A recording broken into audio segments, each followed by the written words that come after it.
رمضان کے ہلال کے لیے کتنے لوگوں کی گواہی درکار ہے؟ یا محض ٹی وی کی خبر مان سکتے ہیں یا نہیں؟ یا کوئی غیر مسلم کہے سائنٹسٹ میں نے دیکھا چاند، تو کیا اس کی خبر معتبر ہے؟ نہیں۔ کیا اس بارے میں اصول ہے اسلام کا؟ یا کیلکولیشن کی بنیاد پر کر سکتے ہیں کہ اتنے دن ہوئے کا مطلب چاند ڈیفینیٹلی ہوگا ہی؟ نہیں۔ اسلامی اصول یہ ہے کہ دو آدمی ہلال دیکھیں، وہ دو آدمی مسلمان ہوں اور سچے ہوں اور متقی پرہیزگار ہوں اور ان کی آنکھیں صحیح ہوں۔ چاند کا تعلق کیا ہے؟ عقل سے ہے؟ میرا دل بول رہا آسمان میں چاند ہوگا آج، تو اس سے کوئی دلیل ملتی ہے؟ نہیں۔ ان کی کیا ہونا چاہیے؟ آنکھ صحیح ہونا چاہیے، یعنی وہ دیکھنے میں کوئی ان کا پرابلم نہ ہو۔ اگر چشمے والا ہو تو بغیر چشمے کے چاند نہ دیکھا ہو۔ ایک آدمی چشمے والا ہے، اس کو بغیر چشمے کے دکھتا ہے نہیں، اور اس نے اس دن بغیر چشمے کے دیکھا میں دیکھا چاند، تو اس کی بات معتبر ہوگی نہیں۔ کیوں؟ اس لیے کہ اس کو صحیح دکھائی دیتا ہے نہیں۔ اللہ کے نبی صلی اللہ علیہ وسلم فرماتے ہیں صوموا لرؤیتہ، روزے رکھنا شروع کرو لرؤیتہ، ہلال کی رؤیت سے، اس کی بنیاد پر، وافطروا لرؤیتہ، اور روزوں کا سلسلہ ختم کرو ہلال دیکھ کر، وانسکوا لہا، اور اپنے دینی مراسم حج اور اس کے علاوہ جتنے معاملات ہیں وہ چاند ہی کی تاریخ کی بنیاد پر طے کرو۔ جیسے مثلا عورت کی عدت ہے، اس عدت کا اعتبار کون سے مہینوں سے ہوگا؟ سورج والے، جنوری فروری؟ نہیں، اس کی عدت کا اعتبار کس طرح سے ہوگا؟ چاند کے اعتبار سے، چاند کے مہینوں کے اعتبار سے اس کا اعتبار ہوگا کہ مہینہ پورا ہوا کہ نہیں ہوا، وہ اس کے چاند کے مہینوں کے اعتبار سے ہوگا۔ اور بھی مسائل بہت سارے ہیں۔ تو وَانْسِكُوا لَهَا فَإِنْ غُمَّ عَلَيْكُمْ، اور اگر تم پر بادل چھائے ہوئے ہوں فَأَتِمُّوا 30، تو 30 دنوں کی گنتی پوری کرو۔ اگر بادل ہوں تو 29 کا مہینہ نہیں، بلکہ کتنے ہوں گے؟ 30۔ فَإِنْ شَهِدَ شَاهِدَانِ مُسْلِمَانِ فَصُومُوا وَأَفْطِرُوا، اور پھر اگر شاہدان، دو گواہ، شاہد کے معنی ہوتے ہیں گواہ کے، شاہد کا مطلب کیا ہوتا ہے؟ گواہ۔ فَإِنْ شَهِدَ شَاهِدَانِ مُسْلِمَانِ، گواہ کیسے ہونے چاہیے؟ مسلمان۔ تو معلوم ہے کہ غیر مسلم کی گواہی معتبر ہے؟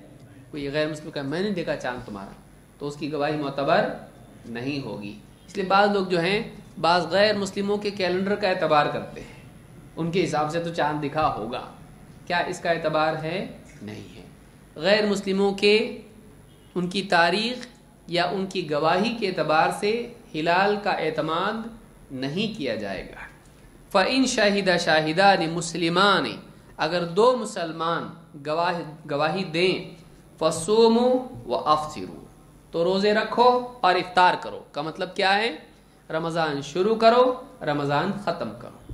تو رمضان کا شروع ہو یا رمضان کا ختم ہو، چاہے روزوں کی شروعات کے لیے گواہی ہو یا عید کی گواہی ہو، دونوں کے لیے کتنے گواہ چاہیے؟ دو۔ اور کیسے ہونا چاہیے وہ گواہ؟ مسلمان۔ لیکن مسلمان بھی ہوں تو کیسے ہوں؟ قابل اعتماد۔ کوئی بھی آدمی شراب کے نشے میں شراب پی کیا میں چاند دیکھا بولتا، کسی کو نہیں دکھا مجھ کو دکھا، مانیں گے اس کی گواہی؟ یا دو دوست آئے ہاں شراب پیے ہوئے، کیا ان کی گواہی مانیں گے آپ؟ نہیں۔ مسلمان کیسا ہونا چاہیے؟ سچا۔ ایسی حالت میں کوئی پاگل آ کے کہ میں نے دیکھا چاند، آپ اس کی گواہی لیں گے؟